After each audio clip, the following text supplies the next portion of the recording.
Salutations à vous tous, chers amis. Vous nous avez suivis dans la première partie. Alors, j'étais en train de parler de la Chine qui est en train de courber les Chines devant la RDC parce que la matière première est chez nous. Les minéraux stratégiques sont chez nous. Les ressources rares de la planète sont encore disponibles en RDC. Donc, nous ne sommes pas un pays qui va négocier de n'importe quelle manière. On ne va pas faire les choses vaille que vaille. Il faut que les choses, que nous puissions nous-mêmes mettre de l'ordre chez nous, que nous puissions nous conformer aux standards internationaux. Nous sommes maintenant de nouveau acceptés dans AGOA. Mais pour combien de temps? AGOA nous donne toutes ces facilités. AGOA nous donne tous ces avantages. Attendez, je vais chercher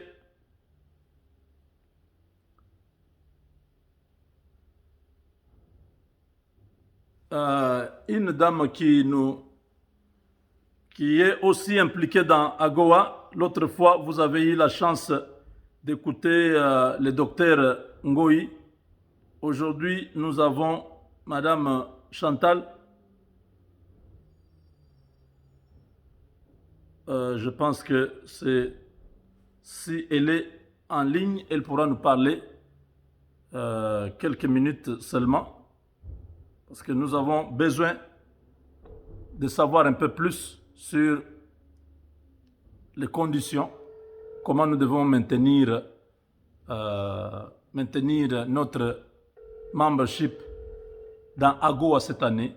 C'est une responsabilité des autorités congolaises qui doivent... je pense qu'elle n'est pas disponible. Donc nous l'aurons peut-être dans nos prochaines éditions. Nous devons nous conformer au modèle américain. Nous devons travailler avec ce modèle qui a réussi partout. Notre modèle a échoué complètement. Aujourd'hui, il est temps que nous puissions savoir ce que nous avons, ce que nous représentons. Nous ne pouvons pas chercher à faire partir les métaux rares, les minéraux stratégiques. Il faut que ces minéraux soient transformés chez nous. C'est là les partenariats stratégiques. Quand je vous en parle tous les jours, c'est autour de ce concept que nous voulons que les choses se passent. On ne peut pas continuer à faire la même chose et espérer un résultat différent.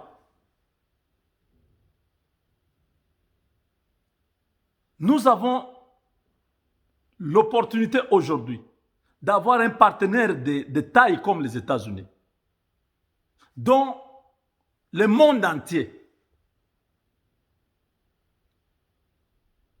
reconnaît le leadership. Vous avez un leader des leaders, la superpuissance du monde qui vient vers vous, mais vous allez vers la Chine qui a été soutenue par les États-Unis. Est-ce que vous comprenez? La Chine, elle peut faire tout ce que vous voulez là. Elle peut vouloir briser certaines lois pour gagner la sympathie des Africains, mais c'est un piège. C'est un piège. La Chine est en train de chercher à dominer l'Afrique, à dominer le monde. Son hégémonie est en train de s'étendre. La Chine avait décidé de ne pas investir beaucoup dans l'armée. Et il se disait qu'il faut être fort économiquement. La Chine a changé sa politique. Ils commencent à investir dans l'armée. Ils ont une première base militaire sur le sol africain, à Djibouti. Une très grande base. Cela veut dire quoi? Que ces gens-là ont maintenant des visées de domination, de conquête. Ils n'ont rien à avoir de vos droits de l'homme, de toutes ces considérations démocratique, il n'y en a pas. Ça n'existe pas. En Chine, vous allez parler comment? Toutes les entreprises appartiennent à l'État chinois. Les entreprises que vous voyez, ZTE, Huawei, vous avez même TikTok qu'on a racheté ici, des marques chinoises là. Oui, c'est l'État qui contrôle, c'est l'État qui régule. Ce sont des entreprises qui espionnent le monde. C'est pourquoi ils ont été bannis ici. Nous ne pouvons pas aller vers ces gens-là, qu'ils viennent comme tout le monde vient. Les Français sont venus, non? Les Belges cherchent aussi à venir. Que les Chinois viennent comme tout le monde, qui ne viennent pas chercher à prendre un partenariat stratégique, ça n'existe pas. Les Américains sont là. Ils ont soutenu Tshisekedi depuis le début. On ne change pas l'équipe qui gagne. Tshisekedi a gagné les élections avec les Américains. C'est l'aide des Américains qui a fait que Tshisekedi soit là aujourd'hui. Vous pensez que si Kabila n'avait pas vu les militaires au Congo-Brazzaville, certains à l'ambassade à Kinshasa, certains au Gabon, Kabila allait organiser les élections? Vous croyez? Ce n'était pas dans ses calculs, il n'a jamais voulu cela. Il allait de report en report. Depuis 2016, on n'a pas eu les élections. Les Rossi Mukendi sont morts, les Kapangala et les Nkulula, tous les autres, ils sont morts. Parce qu'il n'y a pas eu les élections, il y a eu des marches avec la Senko, tout ça. Les gens qui sont sortis pour dire nous voulons les élections, ou alors tu vas nous décimer tous. Et Kabila a donné l'ordre, on a tué. Quelqu'un comme ça, vous allez dire aujourd'hui que non, écoutez, il a organisé les élections. Non, ce sont les Américains qui ont voulu. Aux dernières nouvelles, on a dit à Kabila, tu organises les élections ou pas, mais à la fin du mois de décembre, tu es parti. Nikki Haley lui a dit ça. Chaque fois qu'il faut qu'il y ait des élections, il y a une raison. Oh, à Bunia, à Beni plutôt, il y a Ebola. On s'approche des échéances encore qu'on avait prolongées là. Non, non, à Yumbi, il y a massacre. On crée toujours des superficies comme ça pour éviter d'organiser les élections. Mais fin de fin, l'homme a été secoué comme un cocotier. Il était obligé de partir. Ce sont ceux-là qui ont vu le potentiel de la RDC, qui ont dit qu'il faut stabiliser ce pays-là pour que nous tous nous puissions gagner. Et les Congolais gagnent et nous gagnons. C'est de là est parti le terme gagnant-gagnant. Mais ici, des frères ont poussé un peu loin les idées pour dire non, on ne doit pas rester dans gagnant-gagnant. Nous voulons les paquets. Nous voulons les tout. La sécurité, l'économie, la diplomatie, la technologie. Nous voulons tout en échange de tout ce qui est chez nous. Tel qu'ils ont fait en Corée du Sud. Parce que la Corée du Sud et nous, on a eu l'indépendance la même année. Regardez la Corée du Sud. Là où ils sont aujourd'hui. On avait presque le même niveau. Ils ont un budget de 1000 milliards. Ils ont beaucoup d'argent. Je dis beaucoup d'argent. Parce qu'ils ont fait les partenariats. Les marques de voitures de la Corée du Sud sont consommées aux États-Unis, vous n'avez pas idée. C'est un partenariat. Nous pouvons aussi produire au Congo et vendre ici. Les terres du Congo, là, c'est le moment. Je voulais avoir cette maman pour qu'elle nous parle.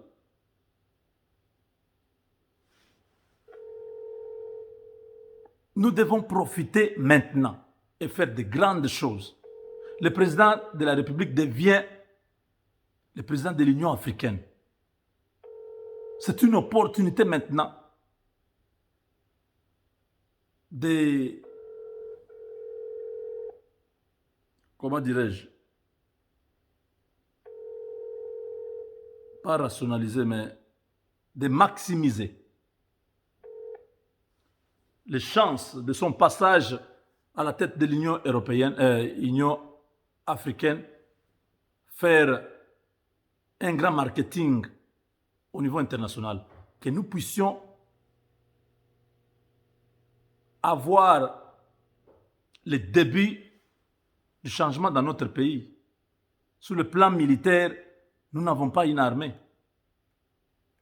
Vous apprenez aujourd'hui, ils ont récupéré tel village, ils ont je ne sais pas, neutralisé les ADF. Demain, on vous dit, le village a été récupéré par les ADF. C'est ce que nous vivons souvent. Malheureusement, c'est la vérité. Il y a des gens qui n'aiment pas qu'il y ait la paix au Congo. En ce moment, ils sont regroupés quelque part en Afrique du Sud en train de concocter des choses sur le pays. Le complot est en ce moment en train d'être écrit. Un scénario. Ils ont échoué de l'intérieur. Ils vont à l'extérieur pour maintenant tenter encore. Ils vont encore échouer au nom de Jésus. Là où vous êtes, à moins que je ne sois pas serviteur de l'Éternel, vous êtes déjà perdant. Vous allez maintenant là, avoir une confusion dans votre camp, là où vous êtes. Tous les plans que vous montez à partir de l'extérieur pour déstabiliser l'intérieur est voué à l'échec. Parce que Dieu a déjà décidé. Il n'y a rien qui pourra tenir. La tempête qui a été annoncée par Amer est en train de faire des ravages. La maison Kingakati est vidée. Je disais dans mes titres, les gens qui disent ah, yo tiaka titre non naka boy. Est-ce que Kingakati n'est pas abandonné? Que j'ai dit ça 2 mois avant, que ça soit accompli. Où est le problème? Parce que ce que j'avais dit est arrivé. Nous voyons les choses prophétiquement. Nous voyons les choses de la manière telle que quand je dis ça, je publie ça, il y a un pacte dans le monde des ténèbres. Kabila a fui, il est dans les montagnes. Même s'il est à Lubumbashi, là où il est, il y a un esprit qui le prend. Il devient agité. Il va quitter là-bas, il va fuir de lui-même. Nous sommes en train de secouer les choses avant qu'elles n'arrivent. Généralement, vous ne me comprenez pas. Je vous parle au nom de notre Seigneur Jésus-Christ, tel que vous me voyez ici. Je suis un de ceux qui sont en train de chercher Dieu matin, midi, soir pour le dossier du Congo. Je dis, je suis un de ceux. Parce qu'il y en a qui vont encore mal interpréter qu'est-ce qu'il croit, qu'est-ce qu'il est. Je n'ai pas dit je suis le seul. Je dis je suis l'un de ceux. Un de ceux. Il y en a plein qui cherchent le changement de notre pays. Je suis parmi ces gens-là. Et les paroles que je sors sont accompagnées d'une force invisible parce que je suis dépositaire de l'alliance avec Christ. Tout ce que vous lierez sur la terre sera lié au ciel. Les déclarations que j'ai faites ici ont de l'impact dans le monde des ténèbres. Parce que nous savons comment on provoque les actions de Dieu. Oba bengi na lingala bonganga. Muchiluba tuambane ubwele munkinji. Tuye munkinji, tubwele muntuki, tuyuke ba bientoi, toi kula malu enzek. C'est ça que vous voyez tous ces gens-là. Ba communauté ba zoba, les gens là qui étaient au FCC hier, qui ont insulté Tshisekedi, aujourd'hui ils viennent comme ça. Vous ne savez pas ce qui s'est passé dans le monde spirituel. Vous vibrez tellement à basse altitude que vous ne comprenez pas ce qui se passe dans les sphères élevées. Quand vous ne comprenez rien, ne critiquez pas. Oh, Azoutia Batite, Talaba Titre Naye, et Kabila Kimi, et Moutela Koufi. Mais ce sont des déclarations que nous faisons. Ça va finir par s'accomplir. Quand vous verrez la personne la mort, vous n'allez même pas vous rappeler que Moubenga avait déjà dit. Quand vous verrez que cette personne-là a fui, vous ne direz pas que Moubenga avait déjà dit.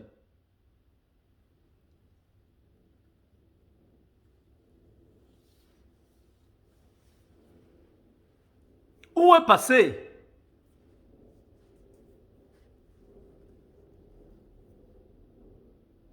les hommes forts qui nous ont dit ils vont construire brique après brique jusqu'à atteindre le sommet? Où sont-ils passés?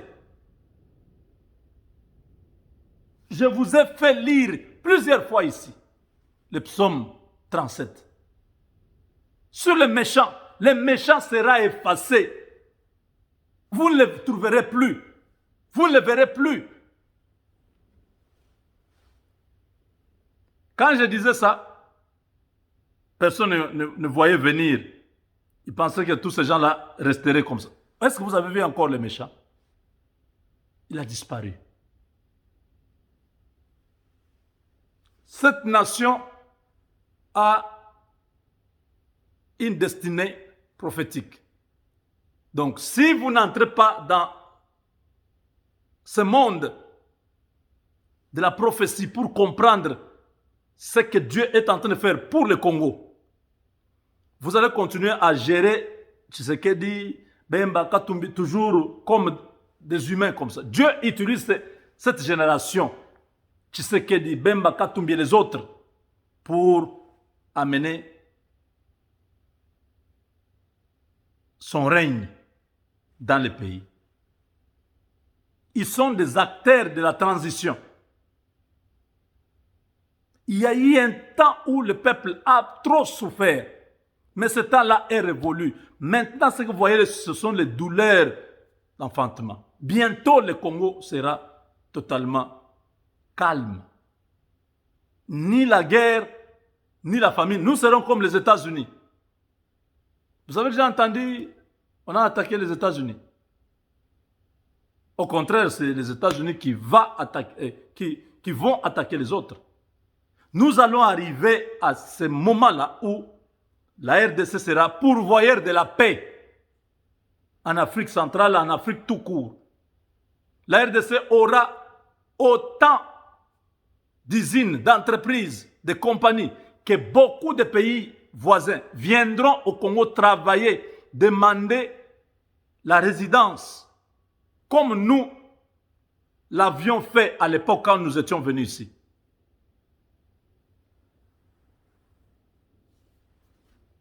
Je suis en train de vous dire des choses.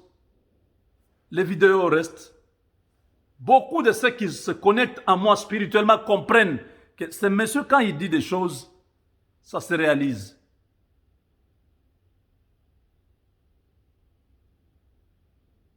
Njimulu atabuki shibwanzambi. Quand je parle de ces choses, je suis poussé par l'esprit. Ça sort comme des paroles.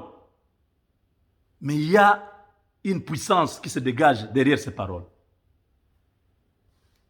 Kabila ne sera plus, c'est terminé, son histoire a été déjà actée. Il va disparaître même là où son pied était. Ils peuvent continuer à ourdir. Ils ourdissent des complots à l'extérieur du pays. Ils vont être confondus. Là où ils sont, la confusion va entrer. Et je déclare une confusion dans toutes les réunions qui se passent en Afrique du Sud maintenant. Rien ne marchera. Tout ce qu'on vous a promis de faire, rien ne marchera. Même si il y a un autre président ici, rien ne marchera. Avec Dieu, nous vaincrons.